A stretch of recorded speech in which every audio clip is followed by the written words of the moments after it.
नमस्कार। सतकेवल साहेब, सतकेवल विद्या मंदिर परम गुरु पाठशाला संकुल सारसा। हूँ अमित भाटिया आप सब विद्यार्थी मित्रों हार्दिक स्वागत करूँ छूँ। विद्यार्थी मित्रों, आज अपने धोरण 12 विषय गुजराती यूनिट नंबर 5 काव्य नंबर 5 जेनु नाम है रामबाण, जेनो कवि परिचय, काव्य समजूती और स्वाध्यायना प्रश्नों जवाबनो विगते अभ्यास करीशू। धोरण 12 विषय गुजराती काव्य नंबर 5 रामबाण, जेनो कवि परिचय, काव्य समजूती और स्वाध्यायना प्रश्नों जवाबनो अभ्यास करिए। तो सौ प्रथम तो आपणा काव्यनु सुंदर मजानु अहींया नाम है रामबाण। बराबर, आ रामबाण काव्यनु नाम है कि रामबाण एटले के रामनु बाण। बराबर, जेना कवि है धना भगत। बराबर, जेओ 18मु शतक एमनो समय आप्यो छे आपणने, केम के आपणा जे प्राचीन कविओ छे, जे मध्यकालीन युगमां थई गયેલ भक्त कविओ छे, एमना जन्म विशेनी पूरती माहिती मळती नथी। एटले अहींया आपणा आ जे कवि छे धना भगत ए आश्रे 18मा शतकमां थई गया होय एवुं मानवामां आवे छे। अने आपणा आ कवितानो साहित्य प्रकार थशे भजन अथवा तो पद। बराबर, के आ रामबाण नामनुं आ भजन छे, रामनी भक्तिनुं एवुं सुंदर मजानुं भजन अहींया धना भगते आपणने आप्युं छे। जेनो कवि परिचय आपणे मेळवीए के भक्ति करता करता भजन रचनारा धना भगत धोळा जंक्शन तालुको उमराळाना वतनी हता। बराबर, खास याद राखजो एमना वतननु नाम के भक्ति करता करता भजन रचनार, के आपणा आ जे कवि छे धना भगत, ए धना भगत भक्ति करता करता भजनोनी रचना करता हता। बराबर, अने तेओ धोळा जंक्शन तालुको उमराळाना वतनी हता। आखुं नाम धना केशव काकड़िया हतुं। आ परीक्षामां पण एमनुं आखुं नाम पूछाई जाय एटले आपणे कविનું આખું નામ પણ યાદ રાખીશું કે તેમનું આખું નામ ધના કેશવ કાકડિયા હતું। પૂર્વાશ્રમમાં તેઓ લેઉવા પટેલ સમાજના હતા। આજે ધોળા જિલ્લો ભાવનગર મુકામે તેમની સમાધિ છે। એમના જીવન વિશે ખૂબ જ ઓછી માહિતી પ્રાપ્ત થાય છે અને તેમનું અવસાન ઈસવીસન 1775માં થયું હતું। બરાબર, મેં હમણાં અગાઉ જણાવ્યું એ મુજબ કે આપણા જે કવિ છે एमना विषे प्रमाणभूत चौक्कस माहिती एमना जन्म विषे अने मृत्यु विषे मळती नथी।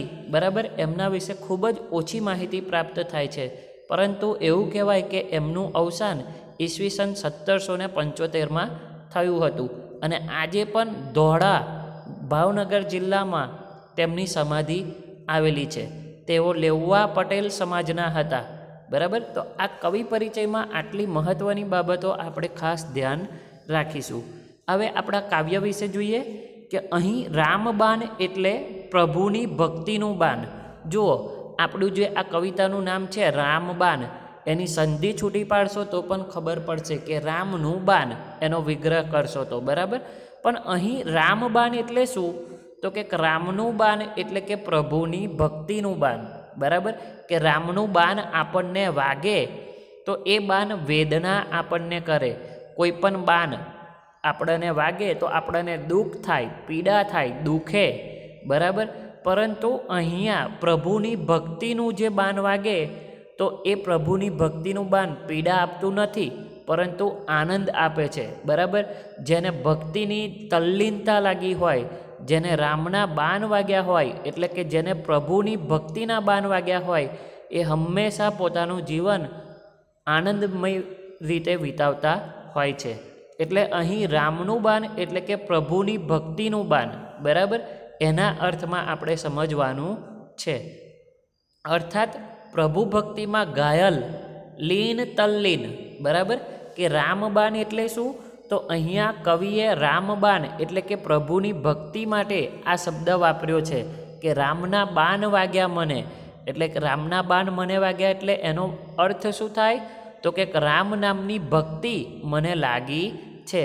ए राम भगवाननी अथवा तो ए प्रभुनी भक्तिमां लीन तल्लीन थई गया होय એને રામબાન વાગ્યા એવું કહેવાય, બરાબર. એટલે કે પ્રભુની ભક્તિમાં ઘાયલ, લીન તલ્લીન. રામબાન એ તપનું તીર ભક્તિ ભરેલું છે, બરાબર. કે રામનું બાન એટલે કે એવું તપનું તીર છે અને એ ભક્તિ ભરેલું છે. એ જે જાણે છે તે જ એને માને છે, બરાબર.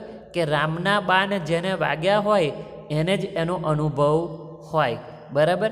એટલે કે આનો અર્થ શું થાય કે જેને પ્રભુની ભક્તિનો લગની લાગી હોય, જે પ્રભુની ભક્તિમાં લીન તલ્લીન હોય, એ જ એ પ્રભુની ભક્તિને માની શકે અને એને જાણી પણ શકે, બરાબર. નાસ્તિક માણસને આ કોઈ જ વસ્તુ લાગુ પડે નહીં. એટલે કે જે પ્રભુની ભક્તિ કરી જાને એને એનો અનુભૂતિ થાય, બરાબર.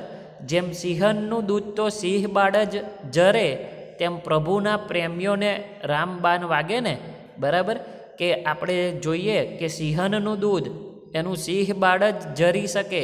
એટલે કે સિંહણનું દૂધ એ પચાવવાની શક્તિ એના સિંહ બાળમાં જ હોય. સિંહણનું દૂધ બીજું કોઈ પ્રાણી કે બીજો કોઈ વ્યક્તિ એ પચાવી શકતું નથી. તેવી જ રીતે પ્રભુના પ્રેમીઓ જ એ રામબાણને જાણે, બરાબર. અહીંયા કવિએ સુંદર મજાનું વર્ણન કર્યું છે કે જે પ્રભુની ભક્તિ કરે એને જ રામબાણ કેવા હોય એની અનુભૂતિ થાય. આનો સ્થાયી રસ્તો મયુરધ્વજ રાજા જેવા જ પામી શકે. અહીંયા આપણી આ કવિતામાં એક મયુરધ્વજ રાજાનું અહીંયા ઉલ્લેખ કર્યો છે, બરાબર. કે એ મયુરધ્વજ રાજા વિશે, એ રાજાએ પોતાના પ્રાણ સત્ય ખાતર પ્રભુની ભક્તિ માટે એ પોતાના પ્રાણ ત્યજી દેવા પોતાના ગળા ઉપર કરવત મૂકીને એ તૈયાર થઈ ગયેલા અને એવા સમયે ભગવાને તેને મદદ કરી હતી. તો અહીંયા કવિ કહેવા માગે છે કે આવા મયુરધ્વજ રાજા જે પ્રભુની ભક્તિમાં લીન હોય, જેને રામબાન વાગ્યા હોય, એ જ આવું કાર્ય કરી શકે. હા, અહીં ધ્રુવ, પ્રહલાદ, સુખદેવ, મીરા અને નરસિંહ જેવાની કથા કેવી રીતે રામબાન વાગ્યા તેનું નિરૂપણ છે. કે આપણી આ કવિતામાં આ જે વાત છે રામબાન, કે રામની ભક્તિમાં જે તલ્લીન છે અને રામબાન જેને વાગ્યા છે એને પોતાનું જીવન સાર્થક કર્યું છે, એનું પોતાનું જીવન ઉગાર્યું છે, એવા પ્રહલાદ, ધ્રુવ, સુખદેવ, મીરા, નરસિંહ જેવા લોકોએ પ્રભુની ભક્તિમાં લીન થઈને પ્રભુના રામબાન એમના જીવનમાં વાગ્યા છે. અને એ રામના બાન વેદક, દુઃખી, પીડાદાયક નહીં પરંતુ આનંદરૂપી હતા. અને પોતાના જીવનમાં રામબાન એટલે કે પ્રભુની તલ્લીનતા, પ્રભુની ભક્તિ એમને કઈ રીતે કરી એનો ઉલ્લેખ પણ અહીંયા કવિએ કર્યો છે, બરાબર. પોતાની વેદના જ જાણે કે ઈશ્વર અનુસંધાનની સંવેદના બને છે. અહીં રામબાન વેદના નહીં પરંતુ વરદાન રૂપ છે, બરાબર. આપણે જોઈએ કે બાણ એ હંમેશા વેદનારૂપ હોય, દુઃખદાયક હોય, પીડાદાયક હોય, પરંતુ અહીંયા ભક્તિનું બાન, બરાબર, રામનું બાન, ભક્તિભાવનું બાન જે દુઃખદાયક કે વેદનાદાયક નહીં પરંતુ વરદાન રૂપ છે. અને આવા જો રામના બાન આપણને વાગે તો આપણું જીવન ધન્ય ધન્ય થઈ જાય. જે ઈશ્વરના નામે એ ઓળઘોર કરે છે, એના માટે જ જીવે છે, એના માટે જ મરે છે. આ સમર્પણ આ સાધુઓમાં થોડું સાંપડે. રામબાન વાગ્યા વિના મીરા ઝેર કેવી રીતે પીએ, બરાબર. એટલે કે રામના બાન વાગ્યા વિના મીરા ઝેર પી શકત નહીં. એટલે કે પ્રભુની ભક્તિમાં જો એ તલ્લીન ન થઈ હોત તો એ ઝેર પી શકત નહીં. મયુરધ્વજનું મસ્તક પર કરવત સી રીતે ફરે, બરાબર. અને મયુરધ્વજ પણ આ રીતને જ એ રાજા ઉઘર્યો. તો કઈ રીતે ઉઘર્યો? કેમ કે એને રામબાન વાગ્યા હતા. રામબાન વાગ્યા હતા એટલે એને પ્રભુની ભક્તિમાં તે તલ્લીન હતો, પ્રભુની ભક્તિમાં એ લીન હતો અને એ પ્રભુમય પોતાનું જીવન બનાવ્યું હતું. આપણે પણ આપણું જીવન આવું પ્રભુમય ભક્તિભાવવાળું અને એવું બનાવવું જોઈએ. જ્યારે આપણને આવા રામબાન વાગે એટલે કે પ્રભુની ભક્તિ કરવાના, પ્રભુની ભક્તિની લગની લાગે ત્યારે જ એનો અનુભવ આપણને થાય, બરાબર. એવું સુંદર મજાનું વર્ણન અહીં આ ભજનમાં, આ પદ કાવ્યમાં કવિ ધના ભગતે કર્યું છે. જેનો હવે આપણે કવિતાનો વિગતે પરિચય મેળવીએ. અત્યાર સુધી આપણે કવિ પરિચય અને કાવ્યનો સારાંશ જોયો. હવે કવિતાને શબ્દશ એક એક લીટી એના શબ્દો સમજીશું અને કવિતાને સમજીશું. તો જોઈએ કાવ્ય સમજૂતી. બરાબર કે આપણે હવે કવિતાની સમજૂતી મેળવીએ કે રામ બાણ વાગ્યા હોય તે જાણે, પ્રભુના બાણ વાગ્યા હોય તે જાણે, ઓલ્યા મૂરખ મનમાં શું આને, રામ બાણ વાગ્યા હોય તે જાણે. કે પ્રથમ અંતરામાં પ્રથમ પંક્તિમાં કવિ ધના ભગત સુંદર મજાનું વર્ણન કરે છે કે રામ બાણ વાગ્યા હોય તે જાણે, પ્રભુના બાણ વાગ્યા હોય તે જાણે, ઓલ્યા મૂરખના મનમાં શું આને, આને એટલે કે લાવે, રામબાણ વાગ્યા હોય તે જાણે. બરાબર કે આ પ્રથમ પંક્તિને સમજીએ કે અહીંયા કવિ કહેવા માગે છે કે જેને રામના બાણ વાગ્યા હોય તે જ એનો આનંદ જાણી શકે છે. બરાબર રામના બાણ એટલે શું? તો કે પ્રભુની ભક્તિ. બરાબર કે જેને પ્રભુની ભક્તિનો રસ લાગ્યો હોય એને જ એ પ્રભુની ભક્તિ શું છે એ ખબર પડે. એટલે કે જેને પ્રભુના બાણ વાગ્યા હોય એ જ એનો આનંદ જાણી શકે. ઓલ્યા મૂરખના મનમાં શું આને, એટલે કે પેલો મૂરખ, ઓલ્યો, ઓલ્યો એટલે કે પેલો, એ મૂરખ મનમાં શું સમજે. બરાબર રામ બાણ વાગ્યા હોય તે જાણે. કે જેને રામના બાણ વાગ્યા હોય એને જ એના વેદના અને એની આનંદની અનુભૂતિ થાય, એને જ એના વિશે અનુભવ થાય.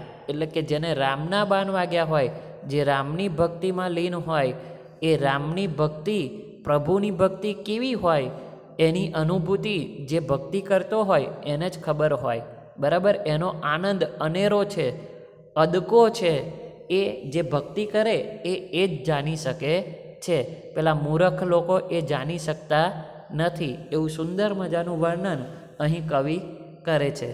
બીજી પંક્તિ જોઈએ કે ધ્રુવને લાગ્યા, પ્રહલાદને લાગ્યા, તે ઠરીને બેઠા રે ઠેકાને, ગર્ભવાસમાં સુખદેવજીને લાગ્યા, એ તો વેદ વચન પ્રમાણે. બરાબર જુઓ અહીંયા પ્રાસનું કેટલું સુંદર મજાના પ્રાસ અહીંયા કવિએ કવિતામાં રચ્યા છે. કે અહીંયા આપણને કવિ કહેવા માગે છે કે ધ્રુવને લાગ્યા એટલે કે આ રામ નામની લગ્ની પ્રભુની ભક્તિ એ ધ્રુવને લાગી. બરાબર પ્રહલાદને લાગી. બરાબર અને તે ઠરીને બેઠા ઠેકાને, કે તેઓ પોતાને ત્યાં એવો ભક્તિભાવમાં ઠરીઠામ થયા. બરાબર કે ધ્રુવ પ્રહલાદ એ ભક્તિભાવમાં લીન થયા અને ઠરીને ઠામ થયા. એટલે કે એ પોતાના ઠેકાને એટલે કે પોતા પ્રભુની ભક્તિભાવમાં પોતાનું આખું જીવન આ લોકોએ વિતાવ્યું.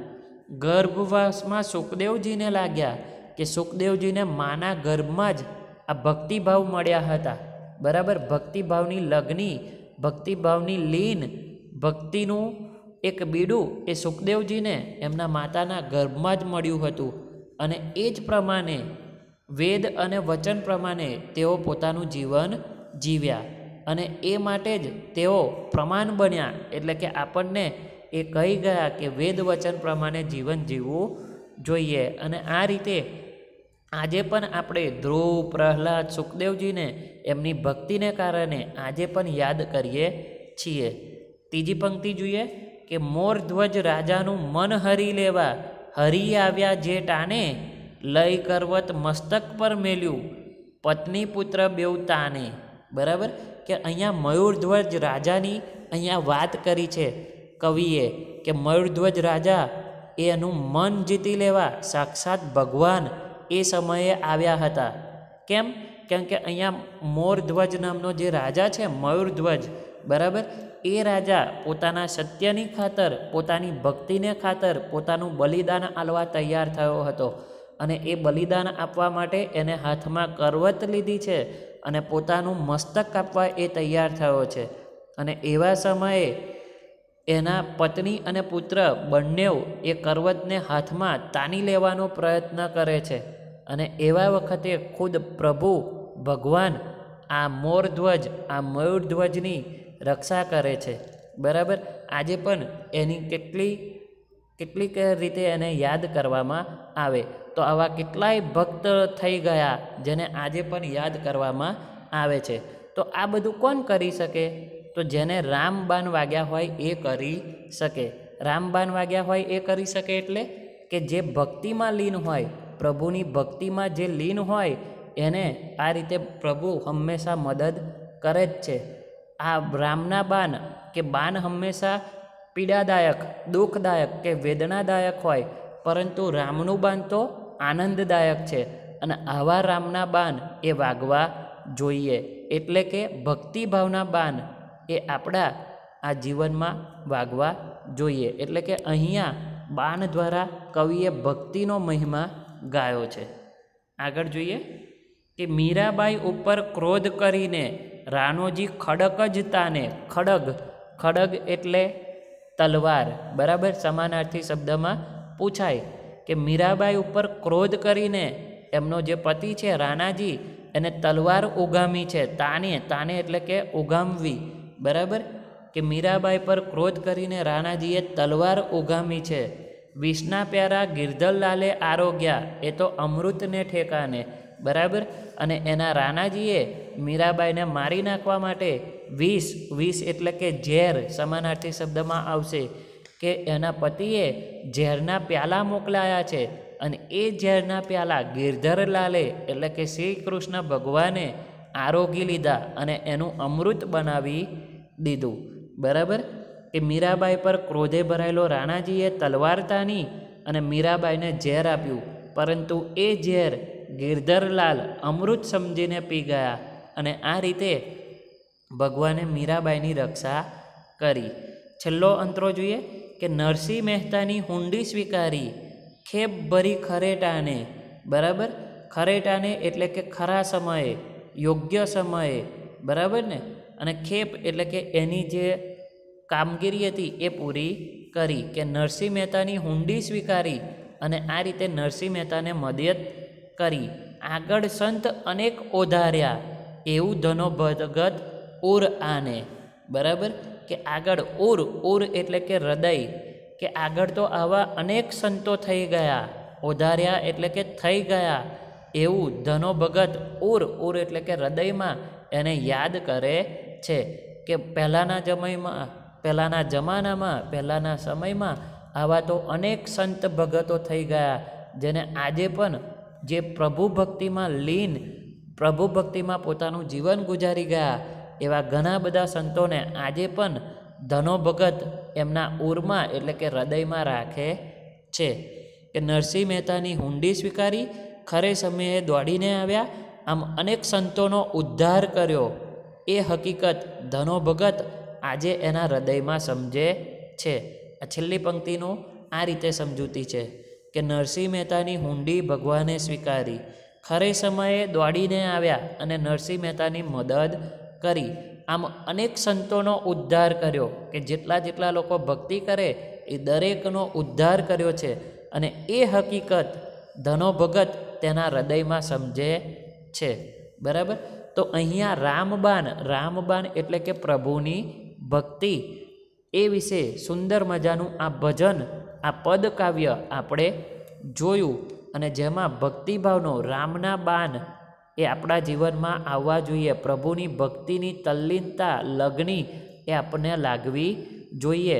અને જેને રામબાણ વાગ્યા હોય એ જ એનો અનુભૂતિ કરી શકે. એટલે કે જેને રામના બાણ વાગ્યા હોય, જેને પ્રભુની ભક્તિની તલ્લીનતા લાગી હોય એ જ આનો આનંદ એ માણી શકે છે. એવું સુંદર મજાના જુદા જુદા ઉદાહરણો દ્વારા અહીં કવિ ધના ભગતે સુંદર મજાનું વર્ણન આપ્યું છે, જેનો આપણે વિગતે પરિચય મેળવ્યો. હવે શબ્દ સમજૂતી જોઈએ કે ધ્રુવ એટલે કે સ્થિર, નિશ્ચિત, ઉત્તાનપાદનો પુત્ર, બરાબર. અહીંયા સમાનાર્થી શબ્દમાં પૂછાઈ શકે. પ્રહલાદ હિરણ્યકશ્યપનો પુત્ર, પ્રહલાદ વિશે તમે સૌ કોઈ પરિચિત છો, બરાબર ને. સુખદેવ વ્યાસનો પુત્ર. મોરધ્વજ અથવા તો મયુરધ્વજ એક પૌરાણિક રાજા. ખડગ એટલે તલવાર. હુંડી આ આપણે આગળ જોઈ ગયા છે, બરાબર. હુંડી એટલે કે નાનાની આપલે માટેની ચિઠ્ઠી, આ ચિઠ્ઠી તમે આપો તો તમને એ પૈસા આપે. ખેપ, ખેપ એટલે કે સફર, અને ઓધાર્યા એટલે કે ઉદ્ધાર કર્યો. બરાબર. ચલો સ્વાધ્યાયના પ્રશ્નોના જવાબ જોઈએ કે એક એક વાક્યમાં ઉત્તર લખો. પહેલો પ્રશ્ન છે રામબાન શબ્દનો અર્થ સમજાવો. તો રામબાન એટલે કે પ્રભુની ભક્તિરૂપી બાન. બરાબર. અહીંયા આનો જવાબ આવશે રામબાન એટલે પ્રભુની ભક્તિરૂપી બાન, જે ભક્તને પ્રભુની ભક્તિમાં લીન કરી દે છે. બરાબર. બીજો પ્રશ્ન મૂરખ મનમાં શું જાણતો નથી.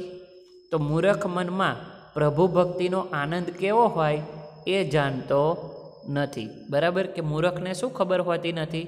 તો મૂરખને પ્રભુની ભક્તિ કેવી હોય એ ખબર હોતી નથી. બરાબર. ચલો ત્રીજો પ્રશ્ન કે વેદવાણીમાંથી શી હકીકત પ્રાપ્ત થાય છે.